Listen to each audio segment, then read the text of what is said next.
Hello there and welcome to my Arty Corner here on YouTube. My name's Angela Porter, and amongst other things I love to draw, an artist. But then we all are artists because all humans are creative. It's just finding out how you like to be creative. My aim here, as I say at the beginning of every video, is to encourage you, to help you, to give you advice about drawing things in a kind of cute and whimsical and stylised and sometimes intricate way, and tips on how to sometimes to make things look a bit more real, but about colour and so on. I'm not very good with colour, as in colour wheel, matching colours and so on. But when it comes to shade and highlight and contrast, I'm not bad at that. So with no further ado, let me get to what's in front of you. I have got here a piece of, this is Ohuhu Marker paper, and it is 12.7 centimetres wide and 17.5 centimetres tall. I have no idea what that is in inches. I don't have a ruler in inches at hand, so I will work that out and I will get back to you. I'll leave it in the comments. So it's not quite A5. It's a bit smaller than A5 in size. That's UK European A5, but any size, any shape will do. I'm just using this because if I don't mention it, somebody will say. And what I'm going to do today is, yesterday, as I do on Thursdays, I create a colouring page for the Angela Porter's Colouring Book Fans Facebook group for the members there. And I have done, since the group was started, once a month, and during the pandemic it's been weekly. So I think I'm going to have to ease off a bit. But I thought it'd be quite interesting if I used some of the elements from that particular colouring sheet and showed you how to draw them, because they're quite fun. I'm not going to do them all. Some of them you would know anyway, things like Mooker and so on, I'm sure, if you're Zentanglers. But some of the other things I like to do. And I like to have a ground, a base to draw on, or something there. And I think today what I'm going to do is I'm going to put in some arches.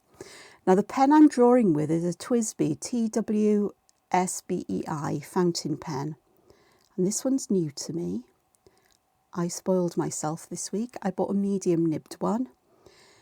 I've got I had an extra fine and a fine, but I really thought I needed a slightly bolder line. Whether I'll get a broad nib, I don't know, but they do have them in stub nibs as well, which are the flat ones that you can use for some kinds of calligraphy. I'm tempted. I've got a stub nib in a lamy. Don't really use it. I need to get a converter for my lamy so I can fill it from this Dokumentus Ink. Okay, one of my lammies. I have many. They bring them out in such pretty colours, I can't resist. I know, I have a problem. At least it's a healthy addiction. Maybe not for my bank balance at times, but you know, it's what I use. So I'm drawing here just some arches, and I'm using my medium nib to do this. And because I'm drawing on marker paper, this ink will take a little bit longer than it would normally to dry than it would on, say, sketch paper or, you know, sketchbook paper. And I'm going to pop, I think I'll pop a couple of arches over here as well, but I'll have them at a different angle for interest.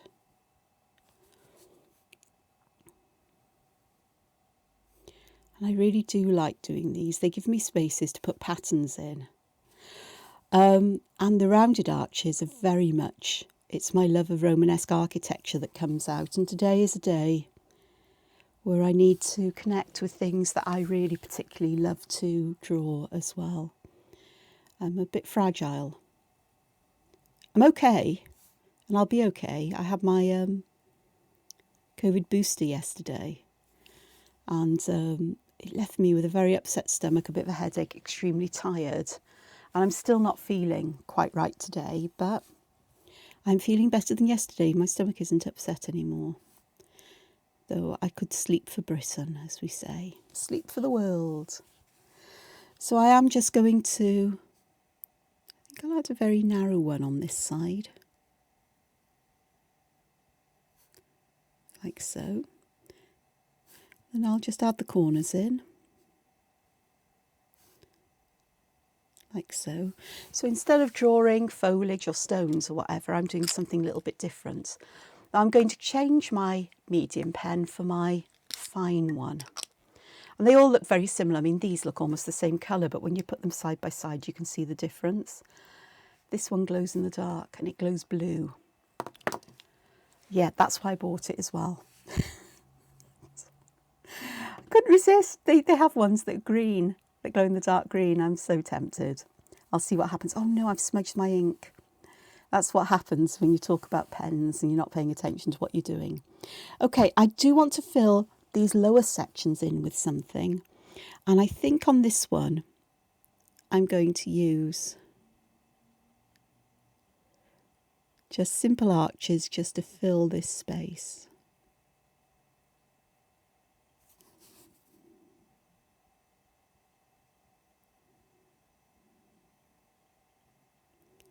Just like so. And these little gaps here, I am going to just fill them in with the black ink. I really, really do enjoy drawing with fountain pens. I don't know why I keep, well, I do know why I keep putting them to one side. It's because I get bored with the same kind of feel of pen in my hands. This one here, I'm going to do something a little bit different. I'm going to put 4 little lines that form a kind of cross shape. Shall I zoom in? Dare I zoom in? There you are. And I'm going to use those as the basis to create a little flower, like so. So the 4 lines, and then I'm going to go from between a pair of the crosses and just create little shapes like that. And here I'm going to put those in, but I'm still going to do that. And I think I can get away with another one here, just around there, there and there. So I've got little flowers there. Now I've got a choice where I can fill these spaces in with black, and I think I might do that, but for speed I'm going to use the broader pen, my medium. As I keep saying, if you want to fill in spaces and you don't want to ruin your fine points, invest in a slightly thicker point or a thicker point that you can cope with, or a flexible nib pen, because you can go from fairly thin strokes to quite broad ones. And that little black that runs off the edge here, you know what I'm going to do with that, don't you? Well, if you don't, you're going to find out, because it is bugging me. There it is. I got a Sakura Gelly roll. And for this,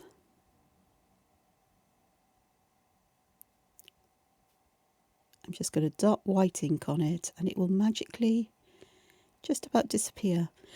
The ink I'm using in my fountain pens is Dokumentus Ink from Klinger and Rohrer.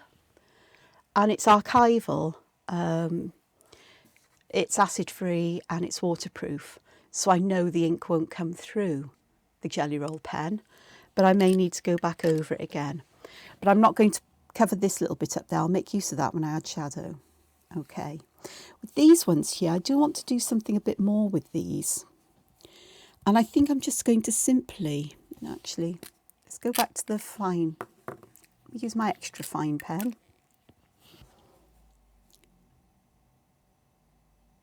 And I'm just going to split these in half, like so. And then I'm going to draw some veins in, like these leaves, or possibly even feathers, because they almost have a feathery feel about them, don't they? Even to the littlest ones. And I'm trying not to have the lines meet up. I want them to feel that they're not joining across in a kind of pattern, and I'll make them sort of random distances apart if I have to. It's just adding a pattern, a texture there, just to make it look more complex than it is. There we go. So that's underneath my arches. Isn't that a song from going back from goodness knows when? Okay, in this one, it's such a big space, I can't resist splitting this up into squares. And you can see that as I'm adding the lines, I'm kind of going perpendicular to, so at a 90 degrees angle-ish towards these, and I will just pop one in there. And we've got these here. They're not perfect. They're not exactly the same size. They're good enough. Now I've got choices about what to do here. And I'm so tempted to do well, but I'm not. I think what I'll do is I'm going to do this here, where I'm going to just pop in semicircles on either side like this, and even on this side. And then I'm going to start to create auras. And I'm going to go from side to side, and when they meet in the middle, that's basically when I'm going to stop.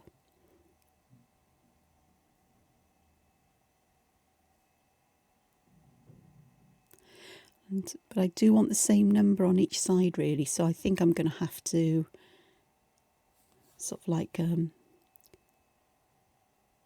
have them weaving over the top of each other, which is fine, behind and over. It's actually quite nice, it looks like it's stuck in there. It reminds me of those old paper Christmas ornaments you used to have that had sections in them that stuck out and so on. Just a bit like that. And then to make sure that these nice circular shapes seem to stand out. Again, I'm using black just to fill these little spaces in. And there's something else I want to do with my black pen as well, because I have almost lost those central borders or planks, whatever you want to call them. So what I'm going to do on either side here is I'm just going to put in a black semicircle. This is really awkward because I'm trying not to put my hand on the paper. So I'm holding my pen at an unusual angle for me. And it feels really awkward to draw.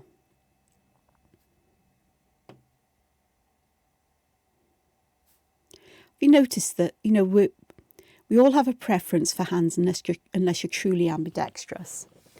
But you also have a preference for foot. So if you're right-handed, you could be right-footed or left-footed. And just next time you start walking, pay attention to which foot you put forward first, or which one you put first on a step. And that gives you a clue as to which is your dominant foot. And then try doing it with the other foot going first. It feels very peculiar. The same if you put trousers on. You tend to do one foot rather than the other first. And the same with socks. And it feels odd if you do the other way round. I'm just saying, just one of those facts that may not be apparent to people. Okay, I'm going to go back to my middle-sized, or my fine point pen, as opposed to my medium, which I just used. Picked up a hair somewhere. So I'm going to get some slightly weird shapes. See if I can just grab that. Not sure I have. I do enjoy triangles in rounded arches. Very Romanesque sculpture. And this is a particular one.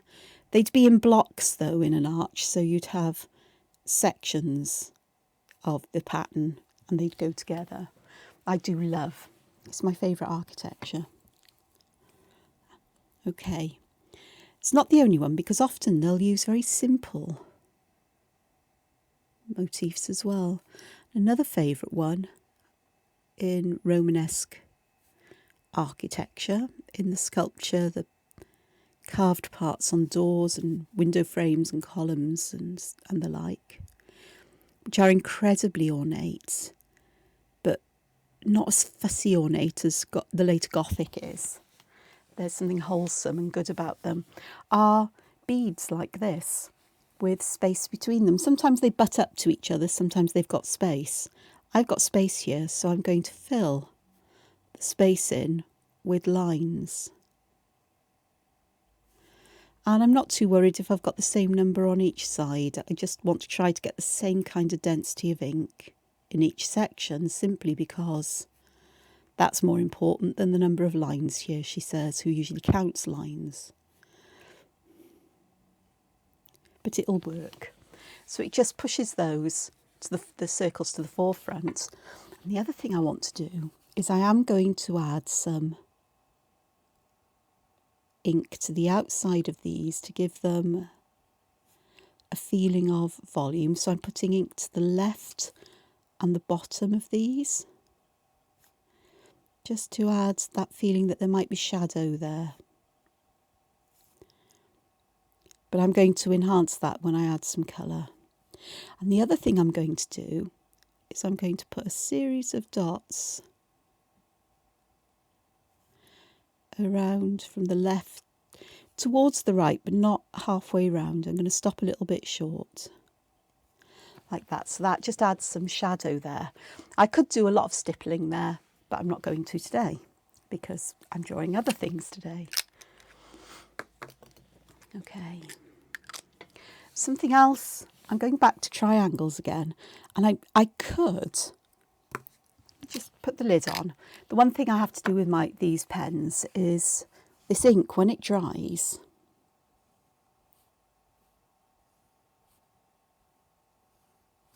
so I am going like this, and then I'm going to split them in half. I'm just checking that my halves will tie in with the bottom ones. That'll be fine, like so. And I'm going to put a couple of construction lines in here that I want to use. So I'm splitting the arch up into thirds, and I'm using my pencil to do that. It's roughly, it's not perfect, but it's good enough for me. And what I want to do with these,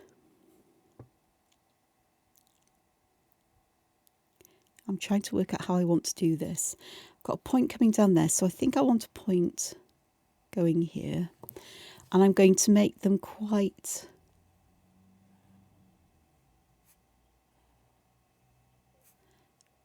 flat and shallow. And you see I've adjusted these here because I want them, they'll be roughly in the right place. I'm also going to put a smaller triangle inside these, like so. And I'm also going to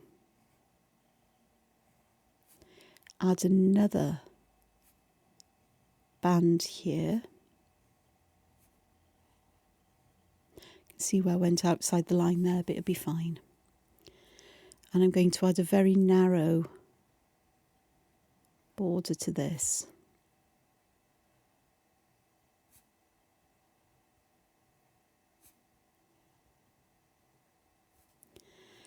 And then I'm going to draw a line that goes through the points that go downwards like this.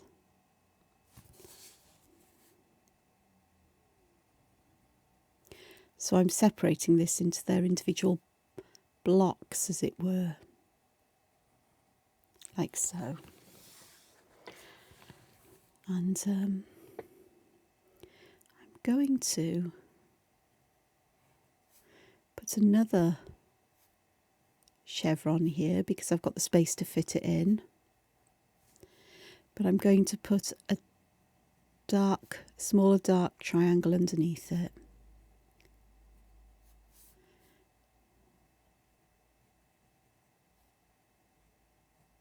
Like so. It lends that weight, and it suggests that this is sticking outwards. I'm also going to fill these smaller triangles in with black ink.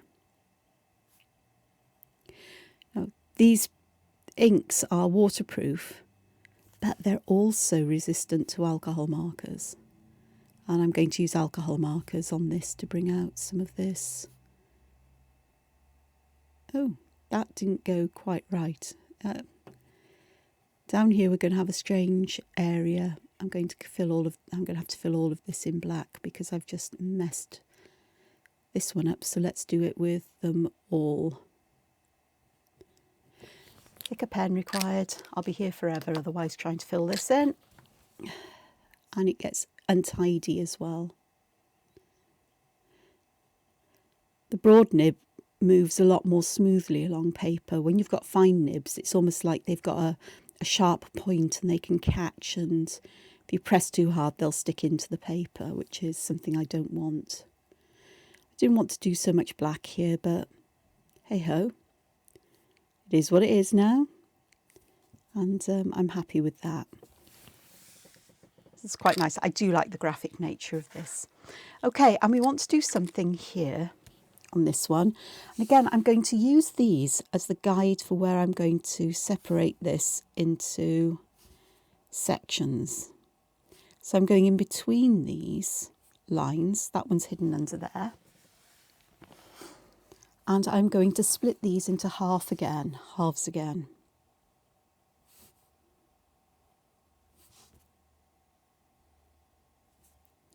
Like so. And I'm going to draw curved lines to create, it's a curvy, pointy kind of top of a leaf shape or half leaf shape, almost like an arch. And I will pop another one underneath. And yet we've got the lines going through the middle of them. But I'm thinking of it, well, they're like the blocks you'd see in Romanesque architecture. These are like the pieces that would make up an arch. You wouldn't actually get one in between. You wouldn't get half ones. You'd have the full arch one way or the other. But this works for me. Then I'm going to go to a finer pen. I think I will use the finest pen. And I'm going to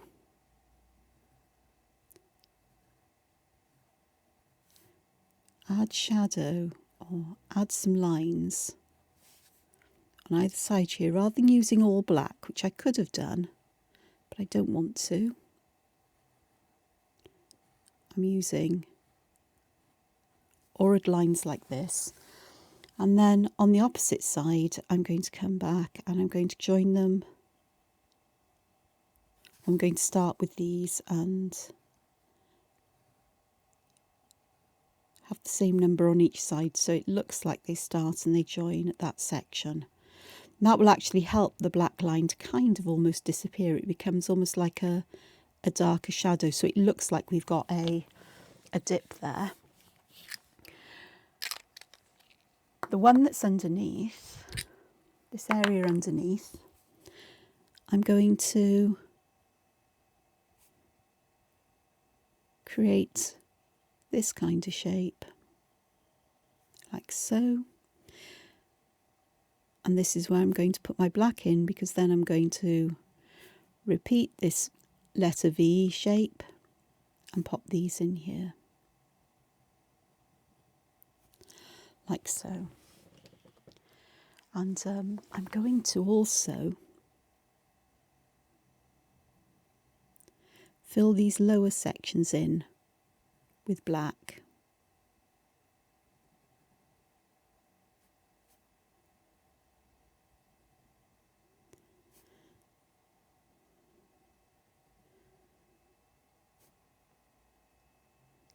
And as I'm doing that, I'm realising I could have done with leaving these a bit wider of that central line. So instead of having them join the central line, would be to order them on either side, but it's fine. If I need to adjust something, once this is dried, I can use the white gel pen. And I may do, because the ones here, and the third one up, they've become a little bit thin. But that's for later.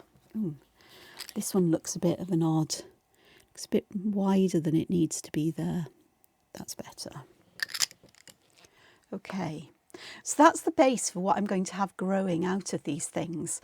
And what I'm going to have growing out of these is going to be something a bit different. I'm just going to zoom out so you can see how far up the page I've gone. It's not quite a third, but we're getting there.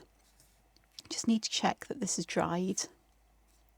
Stick my finger on. I think it has mostly. Yeah, mostly. That one's still a bit damp, but we'll be all right. What I want to put here, though, I want to do some flowers, but first I'm going to do some crystals. And the crystals I'm going to draw, I'm going to start with an upside down V.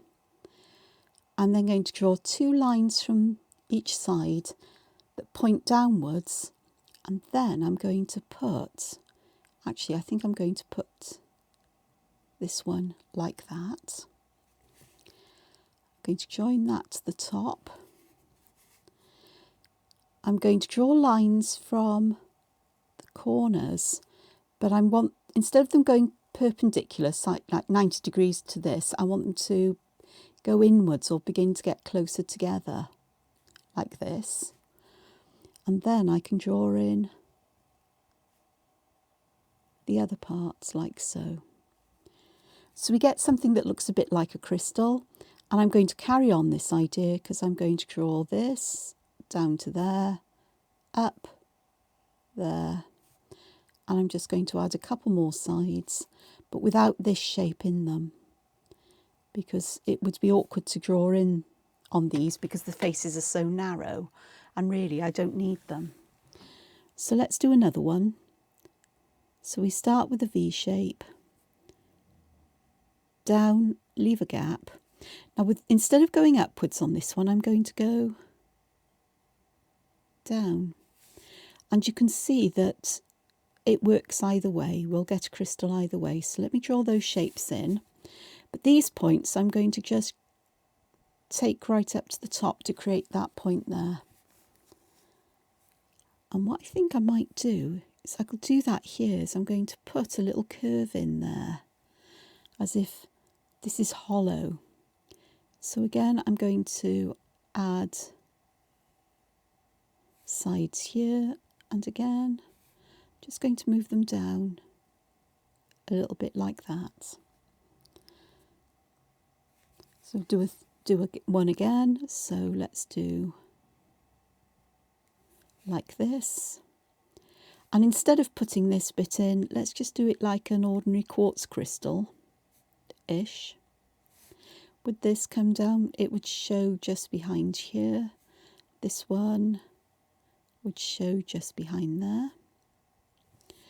And then I can draw these other ones in. And they don't have to match on each side. And I've got a nice big chunky one there. Perhaps I'll do a little one here.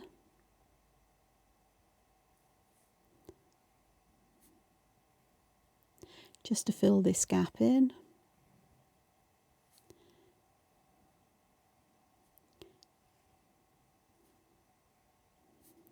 Like so. And perhaps one here.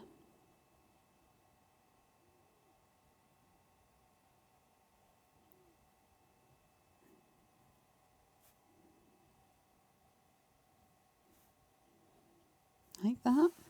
And I think we'll need one here. So, and I think I'll do that one just plain like the other big one that's there.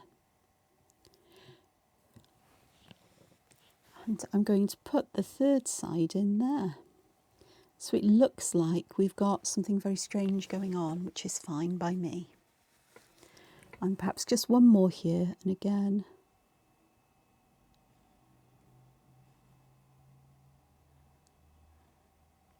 So I've got the 3 sides here, and we'll have it like that. So I need that one going up and in, and that one going up and in as well. So I've got a nice cluster of crystals there to play with. Okay, I do want some things here that the crystals or plants can grow out of, so I'm going to pop in my favourite kind of curled up leafy pattern. It's what they call Mukarin's Entangled. But I always like to put that sort of spiral with a teardrop on the ends inside. A little bit of weight. There's a tiny space there, so I'm going to fill that in with black. Same on this side, like so. That and between that bit at the back, I'll come and work out that one again. But I do want to have one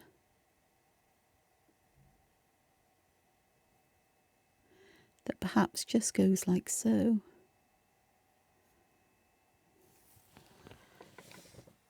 And the same here, so we've got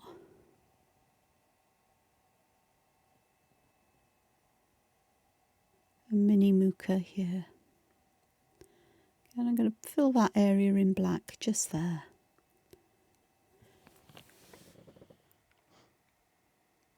That works quite nicely now. Black there. Okay, so some flowers. I'm going to do an interesting kind of flower here. I'm going to have the stem coming out from the middle, like so. So I'm going to draw the stem in first, and I'm going to put the flower on the top. So I want something for the flower to sit on, to be connected to. And I'm going to draw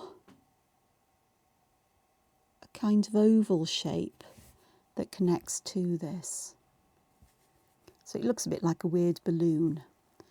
But then I'm going to draw a letter S, like that. And then I'm going to come from this side back over here with a smaller S. And it creates this area where they look like you've got petals furled over. And then in here I'm going to put a spathe or the stamen, like you'd see in something like an arum lily. And then we need some leaves here, so I'm just going to make use of the mukas, because they will carry on repeating up here quite nicely then, like so.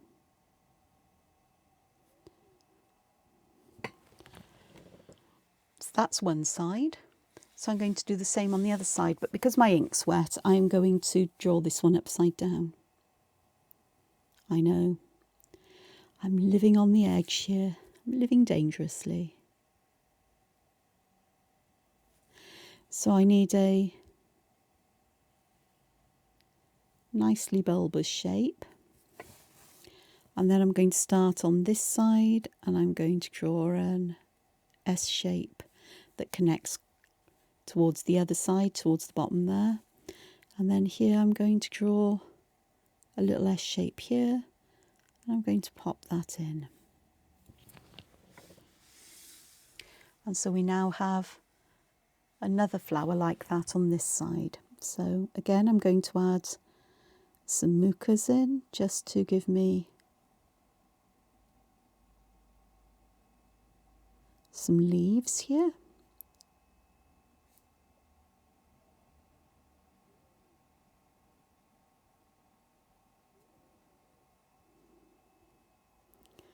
Just adding that little bit of ink in the corners and so on. And I actually do think I could add another one on this side, perhaps a weeny one.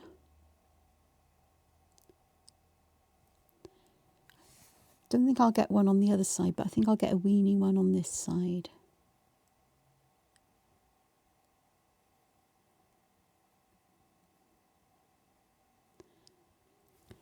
So that looks quite nice as it is.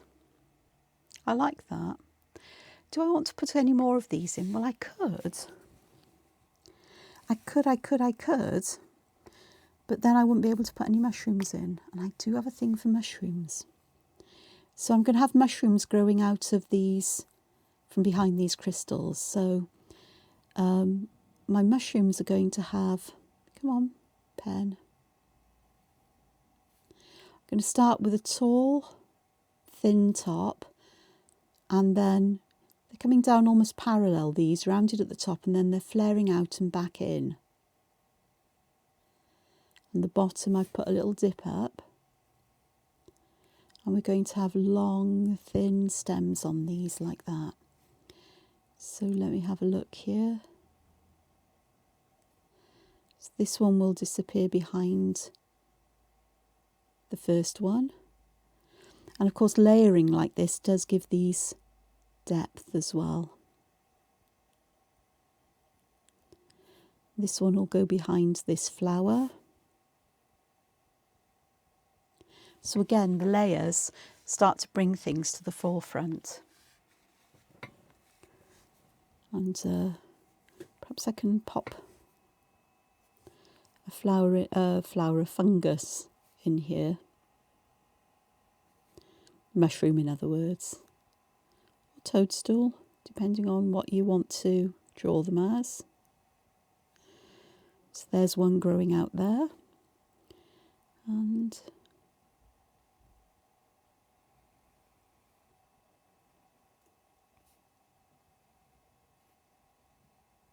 one growing there. That actually makes me happy because I've now got 5 of them. And odd numbers and me. I like odd numbers of items. Okay, before I go any further, there's a couple of things I want to do here. One is, let me get rid of the lid. I want to aura around the short length there, and then aura around the longer length. So the petals have got this kind of edge to them, or the petal.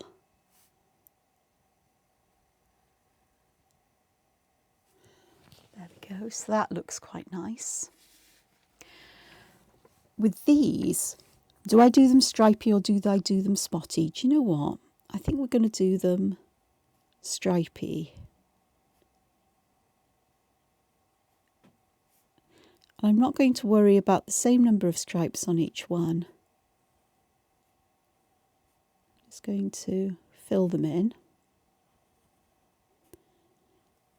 So I'm roughly following the shape of the bottom of the mushroom cap, starting a little bit of the way up and then going across, and then gradually flattening them out until they start to just point upwards, curve upwards.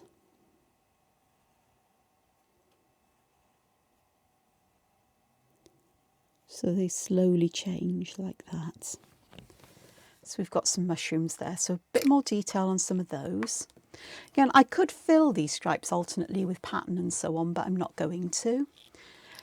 Okay, next, I need some things up here. Now I've got choices of what I can do, but I think what I'm going to do here is, mainly because I've made a mistake here, I'm going to put this kind of shape here. So a curved stem with a teardrop on the top, and then I'm going to just simply draw around it. And then I'm going to do the same shapes for a while. Picked up a hair, so I've got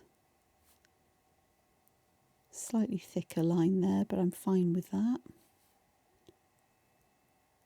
So I'm drawing behind. And again, this creates complexity and interest in quite a simple way. So I will have one that comes out from here, and I'm not putting the stems in down here. I'm going to, it's the suggestion that perhaps they're growing out of the mushroom, or they're attached in some way to it. But I don't want to complicate these spaces. I mean, if it bugs you, you can add more in. The drawing that you create is your own. But I really do want, I'm just happy to have them just appearing to be attached to the mushrooms, to be honest. Okay, we need Let's go to this side first.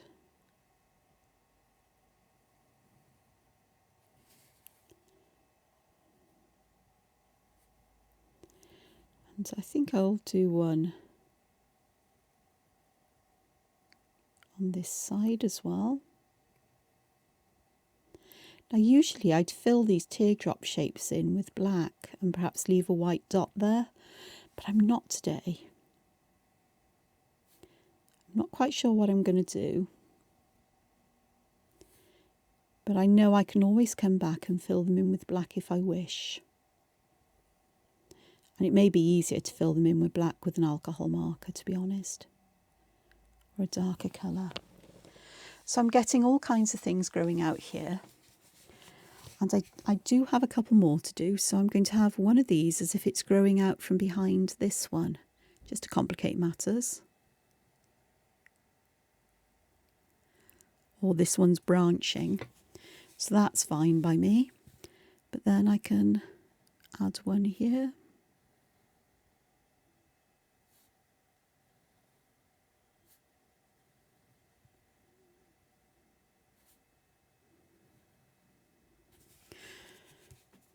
Can't remember who said it, but there's a scientist, or whether it is attributed to any particular scientist or not, but there's a saying that nature abhors a vacuum, and it seems that Angelas who draw abhor blank spaces to a degree, large blank spaces. But I'm beginning to get somewhere where I'm happy with this, and I just think I just need one more over here. I'll have it going outside my border, because I do like things that spill outside a border, because I will ink that in. So I've got this here, and I think I could just do one more here. But I've still got some areas where I feel I need to pop something in. And I think I'll do that quite simply with one of my favourite kinds of patterns to just put into empty spaces, not to fill them up with this, but just to add something of interest. So these look a little bit like seeds in their own little way. And there's something about them that I find just, I don't know, I just like them. Overstep the mark there a little. But I can also pop them in other places, like down here. So they could be little seeds, little bits of pollen. I could go for freaky eyes. Fish eggs, they look almost like. Or frog spawn. You get tadpoles from, you know, the eggs that frogs lay, and toads. And newts, actually. They all look a bit like this, and fish eggs often do. That darker centre and the lighter outer area. So,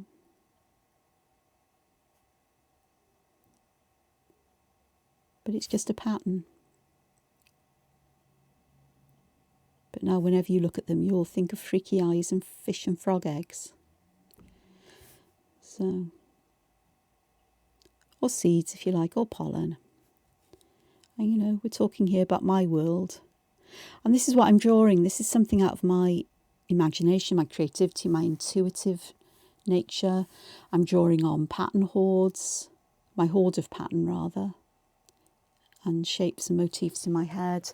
I've had to look at what I drew yesterday for the colouring template, and I've used that as a guide or suggestion for some patterns I might want to share with you today. Oddly, none of these are in there. Oh, no, actually they're not. Something similar to this one is, but all different. I have got an arch or two in there because I like arches. I'm going to put a humdinger of a size of one there because I can. Just fill those little bits in with black. Makes sense to me that these tiny spaces, if I fill them in with black, consistently, then it looks like they're deliberate rather than trying to hide something. Little one there. I'm just looking again to see where else I could put these. Nowhere else. So my last job, I say nowhere else, but I can always come back and add them later on if I feel I need any. So I'm just inking in my pencil border here. And I'm deliberately putting some little wiggles in here so that if I accidentally make a wiggle or my line's not very straight, then it looks deliberate and not like it's a mistake or a mess.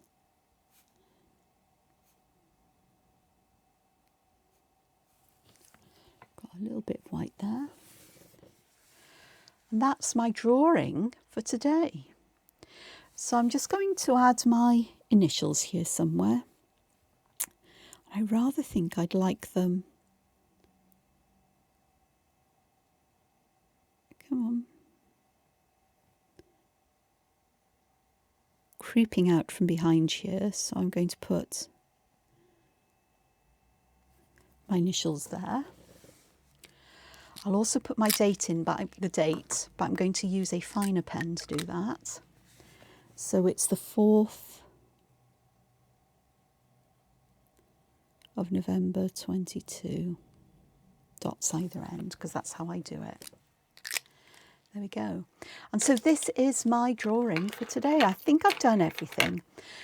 I know I want to come back and add some fine lines to the crystals to help to bring out perhaps some cracks or texture there. But I have dug out some alcohol markers. I've got the Arteza EverBlends. I've got a blender pen, which is colourless. And I've got 3 grey greens from quite pale to quite dark here. And I'm going to start with the arches to begin with. And for my arches down here, I'm just going to add some of the darkest colour at the ends. I'm not going to colour all of this in, by the way. I'm just going to do enough that you get an idea of how it works or how I think. Then I'm going to use, oh, is that the darkest? Yes. The medium shade, and I'm going to blend over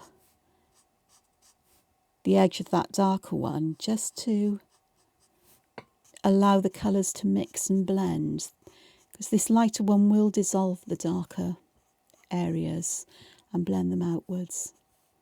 I'm also mindful of how far I go with the medium shade here, is that I want to have the longer arches having a longer space. And here's my paler colour, which again I'm overlapping with the medium shade, but I'm looking at leaving an area that is just white. And I'm going to come back with my blender, oops, wrong end, and I'm just going to, ooh, that had some black on it. I don't know where that picked that one up from. That's okay, I can use the gel pen afterwards. But that's just starting to put some shade in there. Okay, I'm just reaching across because I've got my eraser here, my kneadable eraser, because I want to get rid of any pencil lines here before I add any alcohol marker over them, because my, oh God, it doesn't want to come out of the pot because I squeezed it in so much. But I am going to do that. It'll also pick up any excess pigment and stuff from the pen, so hopefully if that was alcohol marker picking these pens up, if I can pick up any of the loose pigment or bits of paper that might be loose here, then that'll be good. Okay, okie dokes, back to the darker ones. I want my shadows in the dips here, so I'm putting the darkest colour in the dip of this one. Oh look, I put a line through the middle of that. Okay, let's go and do that then. I think it's the finer one, so I need to do that with all of these.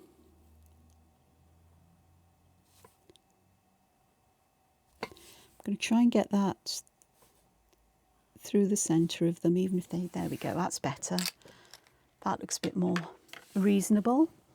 So the next lightest colour is this one. And I do want to extend this up towards the top that little bit on both sides. And I am going over these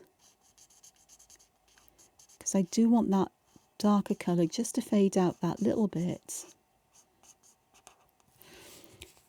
I don't want to go right up to the top yet because I want to give that ink I've just put down a chance to just dry. Okay, I'll go back with the darker colour again in the middle. Which I think I used the medium colour. I think I picked the wrong pen up. But I'm just putting this darker colour in just to give that intensity there at the bottom of the V. And you'll see why I'm going to go back with the medium and just run that along the edge, especially here. Between them where the two meet, just to help to spread that out. And then I'm coming back with the lightest colour. That is the lightest colour, isn't it? Yeah. It's picked up colour from somewhere. I suspect damp. It could be from the density of ink at the top. Lesson maybe I need to use Copic friendly markers. But there, I've got those, and I've got my colourless blender, so I am going to just run that along the edges just to bleach out some of this colour. Just a bit. So that already brings quite a lot of dimension to it. And I do think I just need that extra darkness at the base. That extra bit there, just to really intensify that shadow at the bottom. Okay, so this is how I'm going to do those. All right, for these,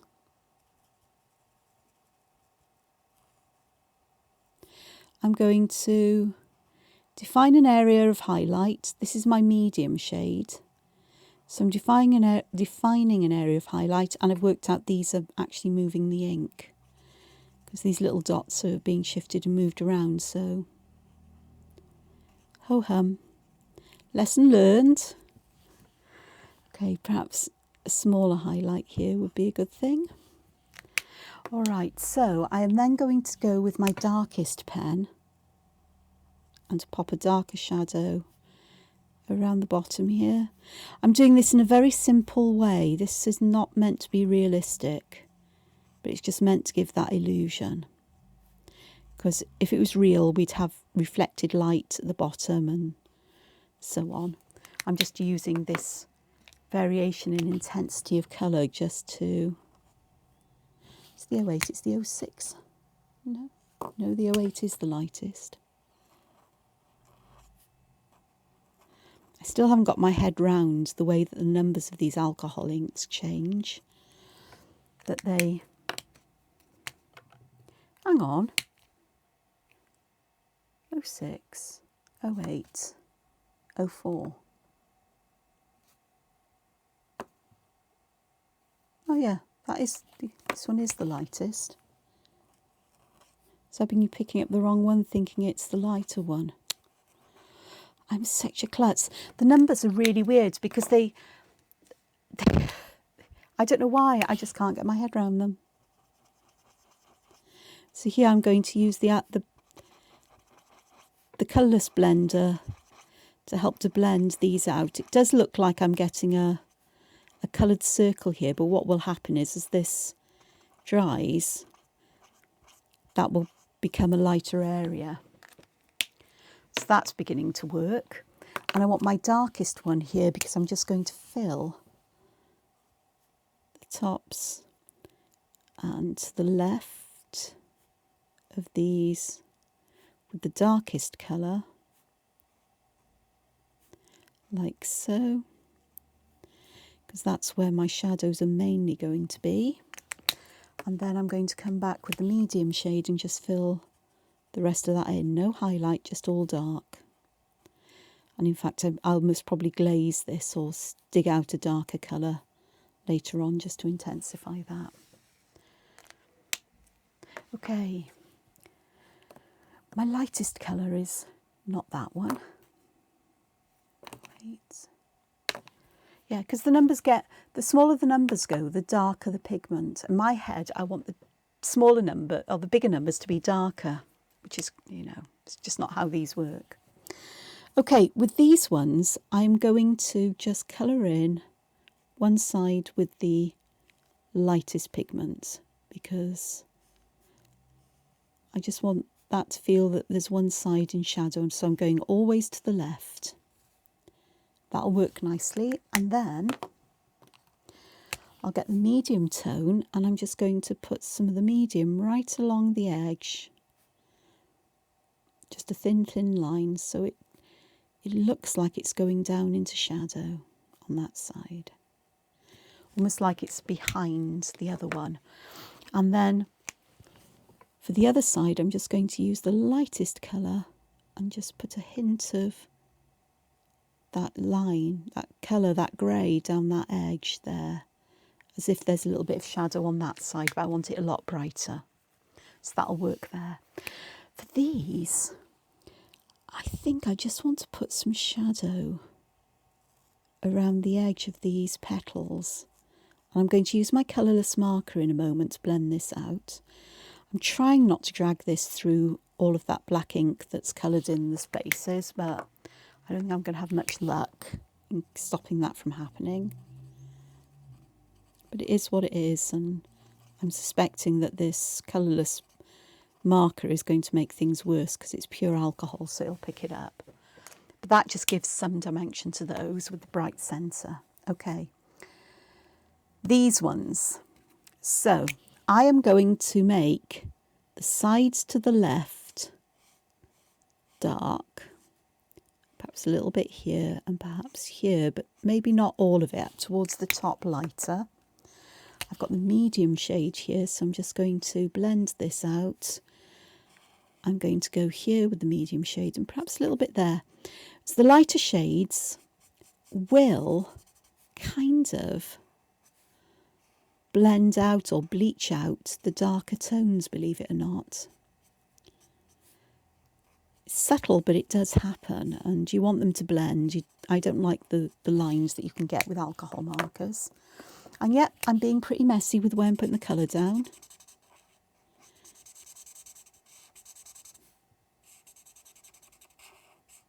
And yes, I'm working monochrome. In fact, I'm working mono shadow all the way across.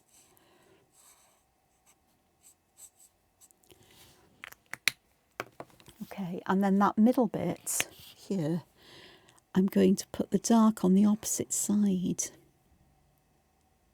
and towards the top, because that way it will end up looking like there's light catching. The light's coming from this direction, the light's going to catch in this inner bit, it's going to catch the left-hand side. Whereas if this is in shadow, because the light will hit this side and not get through it, as it were. So let me just go with the medium shade here. I'll just do that. And the last thing I want to do is I'm just going to use the lighter, the blender colour. And I'm going to use that to flick down edges and in places just to bring little highlights out. Sort of spread bits of the black ink as if there's a very thin, because the edge would be quite thin and a lot of light will get through that. So that's how I do all of these, so I'll just do that one. Okie dokes, to these. Left and bottom for the darkest shades, and where things overlaps there'll be some shadow there, and there will be around here as well towards the base. I shall then go to the medium shade, and I'm just going to little circles here around the edge just to help it blend out. I'm going to go up there, and I want to leave a kind of highlight here. I do want that little bit of shadow on the edge. I want that little bit of shadow all the way around, but I do want to leave a kind of highlight in the middle.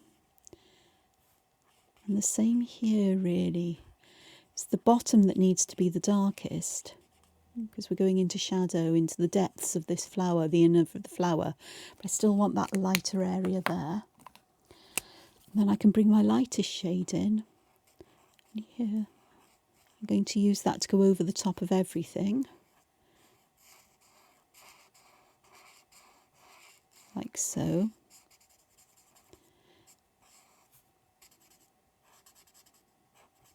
So though it looks a bit patchy and liney at the moment, by going over these it will encourage them to dissolve one into another and spread as they dry. And then I haven't got much in the way of highlight because I coloured it all in this colour, so I'm just going to use the colourless marker to put in where I want those lightest areas. Okay. For this bit in the middle, I'm going to do to the left really dark, and to the right, find the right pen. Oh, that one. I'm going to use the lightest tone here, and in the middle I'm going to get them to meet, but then I'm going to come back with my colourless marker just to put that highlight in. And I can intensify these highlights again with white gel pen. Okay. For the stems, I'll do one muka because this is to the left. I'm going to put the darkest colour in on my stem, and the same with these bits. But I'm also going to put a little bit on the right and underneath there. And I'm going to use the lightest shade again just to blend them through. There's not enough space here to use all three shades, so I'm electing to use the darkest and the lightest, and perhaps then with the blender is just add some of that just to lighten it up where it's essential it's lightened up. Right, for these mukas I am going to put the darkest around the bottom and up towards that little spiral here. And then I'm going to come back down this side and into the base, like so. I've got a bit more space to play with in this area at the top, so I am going to use the medium just to blend this out a little bit and to add some shadow. And I've got a little bit of space here, but at the base I don't really have much space, which really isn't a problem. Here I'm just going to go over these. And I'm going to use my colourless blender just to lighten this a little bit where you can see there's a lightness there. But let's just help to bring it out a little bit as a brighter shape. So I treat all of those in the same kind of way. Okay, these mushrooms.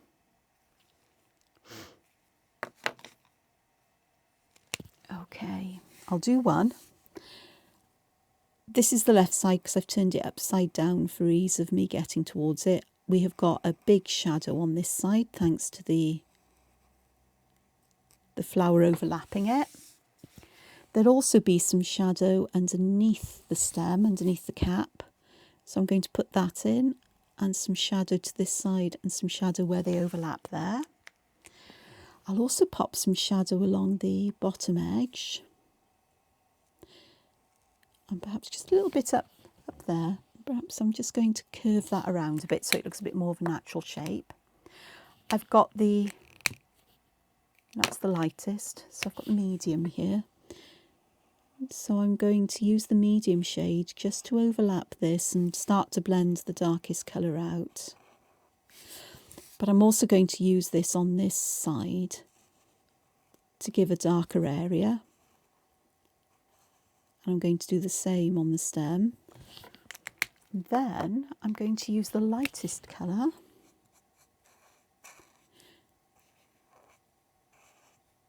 to fill the rest of this space in. I'm trying to avoid those black lines because I could have sworn my pens were alcohol friendly, or the ink in my pens, but they're not. But, you know, you live and learn. I'll make the same mistake again because I'll forget. And then I do want to use the colourless blender here to put some highlights in. And again, I'm going to be avoiding these lines and just putting this in quite large amounts just to shift the colour from side to side. And the same here, just to bleach that colour out almost. And again, it'll be more noticeable once these have dried. Okay, last couple of things. These things here. I am going to fill these ones in with the darkest colour. And then I'm going to use the alcohol marker, or the colourless blender rather, to fill some dots in the centre. And you can see how that, hopefully you can see how that bleaches out. You can. Okay. So I'll put the dark one to one side because there's less chance of me getting confused here. So for the medium shades, I'm going to put the medium in the centre, on either side of this central kind of veiny thing.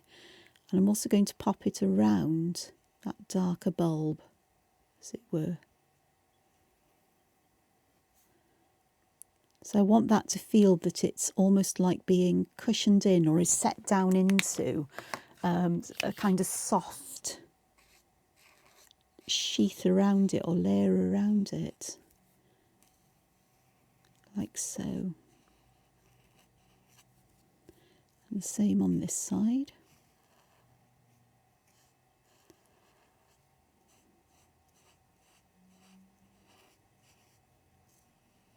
Again, the lighter colour will help to blend that darker one out. And if I need to go back and add a bit more, I can. Is that I do want to add some at the bottom. And I'm just going to flick these so that the ends aren't solid. And that as you flick, you put less of the ink down because you're making less contact with the paper. And I'm just thinking about where these would be in shadow, where they would be sunk in that little bit more, and I'm just adding a little bit more colour to those regions. Again, I'm just going to use the middle, the lightest shade here, sorry, just to blend out the medium shade. And I'm going to go back to my white alcohol marker, and I'm just going to run that around where I think there'll be quite a lot of light appearing, or being caught on this, like so. Give that a chance to dry. The last things I need to do are these little beady things, and those are going to be easy because I'm going to put the medium tone to the left and bottom. And if I zoom in just for these ones, you see how I've put the medium above the black spot in the centre, not out towards the edge, but just a little curve of it, and then at the bottom, like so. And then I did that with my lightest colour. So I'm going to go back with the medium colour and just add a bit more intensity there, like so. And then I'm going to use the lightest colour, or the colourless blender rather, just to blend these through and to fill that paper and let them just sort of soften. So I'll do that again. I've got the darkest colour, which I'm going to put to the bottom and left of this outer ring, but also to the top and right of the black spot in the middle, so we get that little bit of deeper shadow. And then I'm going to come back with my lightest shade and just go over those and extend the colour a little bit. And then I'm going to use the colourless blender just to bring that in. Okay. This isn't finished.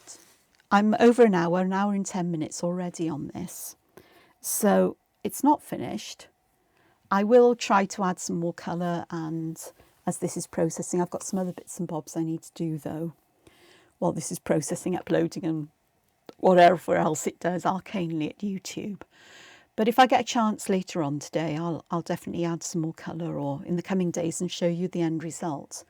But I think it's enough for you to get that feel of how you can do things. And this is just monochrome really. I've got black and shades of grey, black, white and shades of grey. Okay, they're greeny greys, but I quite like the greeny greys. And together they'll actually work quite nicely. I said about adding, before I do go, I did say about adding some highlights from a gel pen. And of course gel pens work beautifully with on top of alcohol markers because they don't pick the colour up. Because the gel pens are water-based, alcohol markers are permanent ink that's alcohol-based. These won't pick them up, so I've got some interesting patterns going on here where the alcohol marker has picked up the black ink, which is quite fun. And I am going to just perhaps put some little dots of white on the peak of this and perhaps a couple that spread downwards.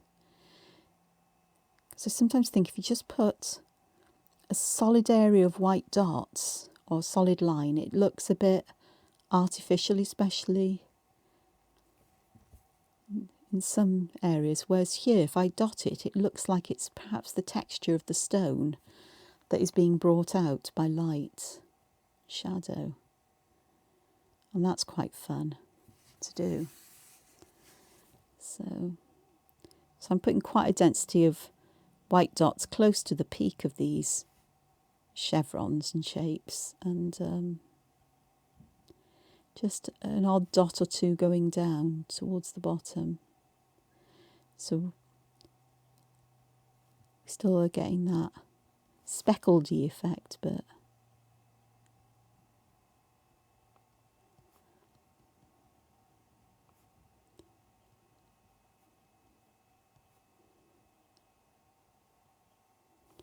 like so. So that's quite nice. And I would also put some all over here just to bring out that highlight, especially here where I managed to spread the ink. And I'm doing the same thing where I'm putting a concentration of white dots where I want the greatest highlight, but then I am adding some into the darker areas for a little while, but letting them spread out that little bit more. And that just adds that extra detail. Here I'm going to do the same thing. Close to the edges, to the ridges, is where I'm going to put some white highlights because they would be brightest. Perhaps some in there, perhaps some just up there. In the corners, and perhaps along here. Perhaps some there. Don't necessarily have to put them anywhere, everywhere and anywhere, but I'm sort of like adding little glimmers here and there, little concentration of dots here and there. I tend to go over the top with dots. I don't know restraint with these yet.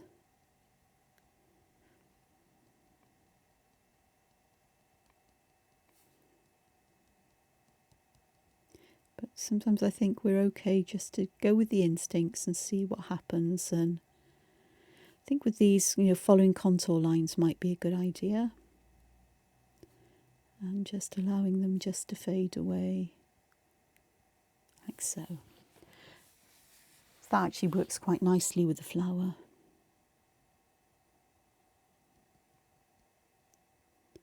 This one I'm just going to add these dots going right the way down the edge here. And perhaps just a couple of stray ones on the main body. So that works quite nicely. Here I'm definitely going to add dots where the highlights would be, and again letting some stray into the darker areas so it doesn't look very perfect and pristine and almost artificial, but it's quite fun. So that's added some highlight there. For these ones I have lost some of my white in these, so in the dots I'll just add some white. going to add some around there and there. So towards the top on the outside and under the black bit there, just to bring those in. And for these, I think I'm just going to add those white dots where I bleached out the colour. Just small dots in there. And then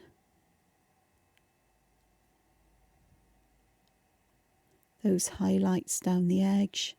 And there'd be a couple round here as well, I think. Just like so. And the same on this one. So we'll have the highlights close together right the way around that top curve. Perhaps a little bit out here. And the same here perhaps. The odd one there.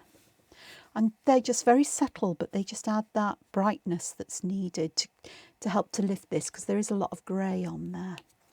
The other thing I was going to do is I want to add a sense of some shadow to these sections here. So I'm just going to add some flicked in lines this side into the dark areas, perhaps outwards occasionally. It just helps to intensify that sense of shadow and darkness on one side, the contrast that we're looking for, like so. So that increases the contrast on that.